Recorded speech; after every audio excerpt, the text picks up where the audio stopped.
فرمایا کہ یتیم کے مال کے قریب مت جاؤ. اگر ابا کا انتقال ہو جاتا ہے تو بڑا بھائی چھوٹے بھائی کی وراثت کی حفاظت کرے گا.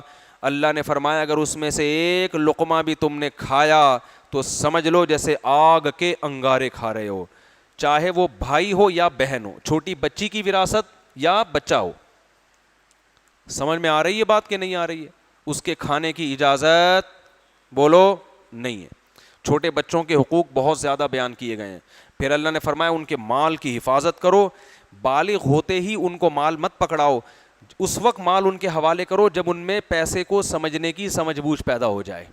اگر بالغ ہوتے ہی ان کو مال پکڑا دیا تو جیسے مفتی طارق مسعود صاحب کو کوئی انگوٹھے دے کے پورا پیسہ لے کے بھاگ گیا تھا, حالانکہ وہ تو بڑے ہو چکے تھے. ایسے ہی چھوٹے بچہ ابھی 14-15 سال کا, بالغ تو ہے وہ 15 سال کا, لیکن اللہ فرماتے ہیں وَلَا تُؤْتُوا السُّفَهَاءَ أَمْوَالَكُمْ, ان ناسمجھ بچوں کو وراثت کا مال ہاتھ میں مت پکڑاؤ, اس لیے کہ کل کوئی سبزی والا آئے گا, بلکہ سبزی والا کیا, ان کو تو خاندان والے ہی کھا جائیں گے. حقیقت بتا رہا ہوں آپ کو, 15 سال کے بچے کو 2 لاکھ روپے پکڑا دو آپ, پہلے تو بڑا بھائی کھا جائے گا, کہے گا یار مجھے دو ذرا میں انویسٹ کرتا ہوں, اپنے کام میں لگائے گا. وہ چاچا آ جائے گا, ماموں آ جائے گا, پھپھو آ جائے گی, سب کھا جائیں گے قرضے کے نام پہ. اللہ نے فرمایا اس کی حفاظت کرو. کیسا دیکھو اسلام مال کی حفاظت کا حکم دیتا ہے.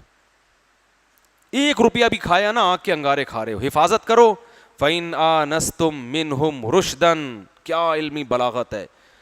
فرمایا حتیٰ اذا بلغوا النکاح, جب نکاح کی عمر کو پہنچ جائیں یعنی بالغ ہو جائیں, 15 سال کے ہو جائیں, تو فوراً حوالے نہ کرو. ان آنستم منہم رشدن, دیکھو یہ سمجھدار ہے یا نہیں. اس سے پتہ چلتا ہے نکاح کے لیے سمجھدار ہونا ضروری نہیں ہے. اللہ نے کہا نکاح کی عمر کو تو بالغ ہوتے ہی پہنچ, یہ ٹیکنیکل پوائنٹ آپ کو کتابوں میں نہیں ملیں گے. نہیں آ رہی بات؟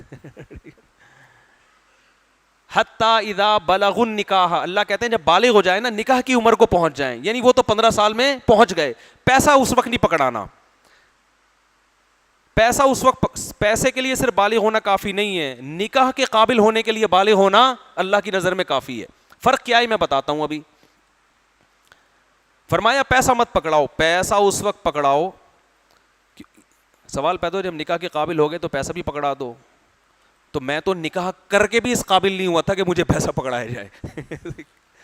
نکاح کے قابل تو ہونا, میرے تو بچے پیدا ہو گئے تھے جب میں نے پیسہ پکڑا کے برباد کیا ہے. تو اللہ نے فرمایا فَإِنْ آنَسْتُم مِّنْهُمْ رُشْدًا, دیکھو اگر بچہ سمجھدار ہو گیا ہے, اس کو اب چونا لگانا آسان نہیں ہے, اس کو پتہ ہے پیسے کی کیا ویلیو ہے, اس سے کیا ہوتا ہے. فَادْفَعُوا إِلَيْهِمْ أَمْوَالَهُمْ, تو اللہ رشتہ داروں کو کہہ رہے ہیں پورا پیسہ اس کے ہینڈ اوور کرو. وَأَشْهِدُوا, اور لوگوں کو گواہ بھی بنا دو کہ بھائی لوگ خاندان والوں کو بتاؤ دیکھو میرا چھوٹا بھائی تھا یا میرا بھتیجا ہے, میری بھتیجی ہے, بچی ہے, بچہ ہے, جو بھی اب سمجھدار ہو گیا ہے, اس کے اتنے روپے بنتے تھے, یہ دیکھو آپ لوگ گواہ رہو, میں 1-1 روپیہ اس کے ہاتھ میں پکڑا رہا ہوں تاکہ مجھ پر انگلی نہ اٹھے. آج ایسا ہوتا ہے معاشرے میں, بڑا بھائی کھاتا رہتا ہے, وہ کہتا ہے مجھ سے پوچھ کیوں رہے ہو بھائی, مجھ پہ شک کرتے ہو کیا. اللہ کہہ رہے ہیں بڑا بھائی چھوٹے بھائی کو دے گا, سب کو گواہ بنائے گا, کل مجھ پہ کوئی انگلی نہ اٹھائے. لیکن بڑا بھائی کہتا ہے میں اتنا نیک ہوں, مجھے پہ انگلی کون اٹھائے بھائی, مجھ سے پوچھنے والا کون ہے, ہمارے گھر کا مسئلہ ہے, پڑوسیوں کو کیوں تکلیف ہو رہی ہے, پولیس کیوں انوالو ہو رہی ہے. بھائی آپ نے کیوں یہ فرض کر لیا ہے کہ لوگ آپ کو نیک سمجھیں. پیسوں کے معاملے میں اللہ کہہ رہے ہیں کہ معاملات کیا ہونے چاہیے, اس میں 1 نمبر ہی, کل انگلی نہ اٹھے تمہارے اوپر, اس کو ہینڈ اوور کرو, گواہ بناؤ لوگوں کو. اور اللہ نے فرمایا اللہ کفا باللہ حسیبا, اصل حساب کون لے گا, اللہ لے گا. تو پیسے کے معاملے میں اسلام میں بہت ایکوریسی ہے میرے بھائی. تو میں یہ عرض کر رہا تھا اللہ نے نکاح کے لیے تو بلوغت کی قید لگا دی, پیسوں میں تصرف کے لیے کہا کہ ابھی نہیں, جب تک سمجھدار نہ ہو جائے, معاشرے کو چل پھر کے دیکھے, اس کو پتہ چلے کہ بٹ کوائن کیا ہوتی ہے, اور جناب کہاں بحریہ ٹاؤن کے نام پہ کیا ہو رہا ہے, اور مفتی صاحب کو سبزی والے نے چونا کیسے لگایا تھا, ٹھپوں سے کچھ بھی نہیں ہوتا, انگوٹھے کسی کام کے نہیں ہے. یہ سب چیزیں سمجھ جائے گا, بیان بھی ہمارا سن لے گا. اللہ فرماتے ہیں پھر اس کی دولت اس کے حوالے کرو, اب اس کو چونا لگانا آسان نہیں ہے, اتنا سمجھدار ہو جائے تاکہ مال ضائع نہ ہو. تو پیسے کے لیے تو اللہ نے شرط لگائی ہے کہ سمجھداری, نکاح کے لیے بالغ ہونا کافی ہے, سمجھدار ہونا ضروری نہیں ہے. وجہ اس کی یہ ہے کہ پیسہ حاصل کیا جاتا ہے مزید پیسہ کمانے کے لیے, اس کے لیے کھوپڑی میں دماغ اور تجربہ ہونا ضروری, جبکہ نکاح آپ کی باڈی کی ریکوائرمنٹ ہے اور وہ ریکوائرمنٹ 15 سال میں پیدا ہو چکی ہوتی ہے. جیسے جب آپ کو بھوک لگتی ہے نا تو روٹی کھانے کے لیے سمجھدار ہونا ضروری نہیں ہے, یہ پیٹ کی ریکوائرمنٹ ہے, یہ پوری کرنی پڑے گی. ایسے ہی جب کوئی لڑکا 15 سال کا ہو گیا, بالغ ہو گیا, اب اس کی باڈی کی ریکوائرمنٹ ہے کہ اس کے لیے بیوی کا انتظام کیا جائے. اگر نہیں کریں گے اس کی باڈی کے ساتھ زیادتی ہوگی.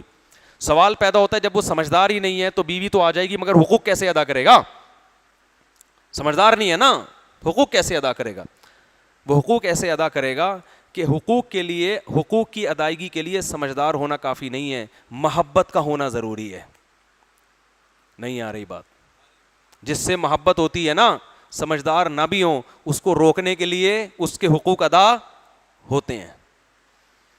اس عمر میں جب اس کی شادی ہوگی اس کو بیوی سے ایسی خاندانی محبت ہوگی, ایسی, کیونکہ یہی عمر محبت کی ہے. اس کے بعد باتیں ہوتی ہیں, محبتیں. راحت اندھوری بڑے زبردست شاعر ہے نا, اللہ ان کی مغفرت فرمائے. تو ایک شاعری سے پہلے وہ کہہ رہے تھے کہ عشق, وہ اپنی بارے میں کہہ رہے تھے کہ میں 60-65 سال کا ہو گیا, اس عمر میں بھرپور عشق ہوتا ہے. انہوں نے بتایا, میں حیران ہو گیا, یار یہ کیسی باتیں کر رہے, اس عمر میں تو عشق ہوتا ہی نہیں ہے. انہوں نے کہا اس عمر میں بھرپور عشق اس لیے ہوتا ہے کہ اس میں صرف عشق ہی ہوتا ہے, اور کچھ بھی, اور کوئی جذبات عشق کے ساتھ کوئی نیگیٹو جذبات ہوتے ہی نہیں. پاکیزہ محبت کی انتہا ہوتی ہے اس عمر میں. تو 15 سال کی عمر میں ٹوٹ کے محبت ہوتی ہے, عشق والی عمر ہے یہ, حقیقی عشق والی عمر. اس میں بچے کی شادی ہو جائے گی نا, سمجھدار ہو بھی نہ ہو, وہ بیوی سے اتنی محبت ہو کہے گا بھائی یہ نہیں بھاگ جائے گا کہیں, ٹھیک ہے نا, یہ نہیں بھاگ, تو وہ اس کا باپ بھی حقوق ادا کرے گا اس کے. تو اسلام دین فطرت ہے نا, وہ باتیں کرتا ہے. یہ تو قوم نے بنا دی ہے, نکاح کوئی بچوں کا کھیل تھوڑی ہے, اصل میں ایکچولی حقوق بھی ہوتے ہیں. بیوی جب آئے گی تو کھلانا بھی پڑے گا, اس کی روٹھ گئی تو منانا پڑے. بھائی یہ بڑی عمر میں یہ کام نہیں ہوتے. بڑی عمر میں روٹھ گئی بھاڑ میں جا یار, جان چھوڑ ماں کے گھر جا کے رہ وہاں. دیکھتے نہیں کیسے کیسے وہ ٹک ٹاک پہ آتے ہیں نا, ایسے ٹک ٹاک پہ آتے ہیں اس طرح کے کہ وہ بیوی جا رہی ہے میکے, شوہر رو رہا ہے ہائے کیوں جا رہی ہو, جیسے ہی وہ گھر سے باہر نکلی ناچ رہا ہے کھڑے ہو کر. یہ بالکل حقیقت ہے, ناچ رہا ہے ایک دم, بیوی آ گئی دروازہ کھول کے دیکھ لیا. ٹک ٹاک پہ ہوتے ہیں نا ایسے, وہ بالکل صحیح عکاسی کی ہے معاشرے کی.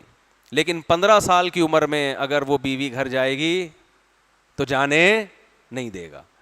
تو اس لیے نکاح کی عمر 15 سال ہے, بزنس کی عمر 15 سال نہیں ہے. اس کے لیے تجربہ چاہیے. معاشرے میں چلو, مارکیٹیں دیکھو کیا کیا چل رہا ہے بھائی, سب تمہیں الو بنائیں گے اور پیسے لے کے تم سے جائیں گے. کوئی کہے گا مجھے دو, میں اتنے پیسے وہاں لگا دوں گا, میں اتنے پیسے تمہیں دوں گا, اور 2-4 دن دے گا, اس کے بعد مارکیٹ سے شارٹ. تو اس لیے اللہ نے حکم دیا کہ بالغ لڑکا ہو جائے یا لڑکی, لڑکی کا بھی یہی حکم ہے, لڑکی کا پیسہ بھی اس کے حوالے کرنا ہے, یاد رکھو. اور آخری سمجھداری کی عمر پتہ ہے کیا ہے؟ اللہ امام ابو حنیفہ پر اپنی کروڑہ رحمت نازل فرمائے, انہوں نے ایک مسئلہ حل کر دیا. کیونکہ اس بات کا خطرہ موجود تھا کہ جو بچہ یا لڑکا یا لڑکی کے جو وارثین ہیں نا, وہ اس کا پیسہ غصب کر کے بیٹھ جائیں اور وہ یہ کہیں 40 سال میں بھی کہیں کہ یہ ابھی سمجھدار نہیں ہوا ہے. اس کا خطرہ تھا نا بھائی, سمجھداری, کیونکہ لیبارٹری ٹیسٹ تو ہے نہیں کہ یہ سمجھدار ہو گیا یا نہیں ہو گیا. تو امام حنیفہ کہتے ہیں سمجھداری کی جو آخری حد ہے نا 25 سال ہے. 25 سال کے بعد وارث اگر یہ کہتے ہیں کہ یہ لڑکا یا لڑکی سمجھدار نہیں ہوا تو ان کا بیان معتبر بولو نہیں ہوگا. بڑا بھائی کہتا ہے میرا چھوٹا بھائی ابھی 30 سال کا ہے, چھوٹا بھائی وراثت مانگ رہا ہے, 2 بھائی. بڑا بھائی کہتا ہے اللہ نے کہا ہے کہ جب تک سمجھدار نہ ہو جاؤ نہ دو, تو تم ابھی 30 سال کے ہو, چونکہ سمجھدار نہیں ہو لہذا میں نہیں دے رہا. تو یہ ظلم کا خطرہ تھا نا. تو اس لیے امام صاحب نے اس کی حد بیان کر دی کہ 25 سال آخری عمر ہے, اس کے بعد وارثوں کا یہ بیان معتبر نہیں ہے. اب دینی پڑے گی لڑکے کو بھی لڑکی کو بھی, کیونکہ بہنوں کی وراثت بھائی کھا جاتے ہیں, وہ دیتے نہیں, کہنے ابھی تو بچی, ابھی تو سمجھ. بھائی 25 سال آخری حد ہے. کیوں؟ اس لیے کہ 25 سال وہ حد ہے کہ جس میں اگر انسان بروقت نکاح کرے, بروقت اولاد ہو, تو دادا بن سکتا ہے. وہ عملی طور پر کیا بن سکتا ہے؟ وہ دادا. تو ایک ایسی عمر جس میں انسان دادا یا نانا بن سکتا ہو, اس میں بھی یہ کہنا کہ ابھی یہ سمجھدار نہیں ہوا ہے تو یہ بیان آپ کا معتبر نہیں ہوگا. بات آ رہی ہے سمجھ میں کہ نہیں آ رہی ہے؟ بہت سے گھروں میں وراثتیں تقسیم نہیں ہوتی, لڑکیاں 40 سال کی ہو جاتی ہیں, ترستی رہتی ہیں, بڑھاپے میں جا کے مکان بیچ کے ان کو وراثت دے رہے ہو. اللہ کے بندو, ساری زندگی انہوں نے سوکھے پاپے کھا کے گزارا کیا ہے, جوانی میں جو عیش انسان کر سکتا ہے پیسے سے وہ تو کیا نہیں, اب بڑھاپے میں کیا کرے گی بیچاری وہ. تو یہ ظلم ہے جو ہمارے معاشرے میں ہو رہا ہے. تو پیسوں کے معاملے میں اسلام کیا کہتا ہے؟ بولو. ایک نمبر ہونا چاہیے آپ کو.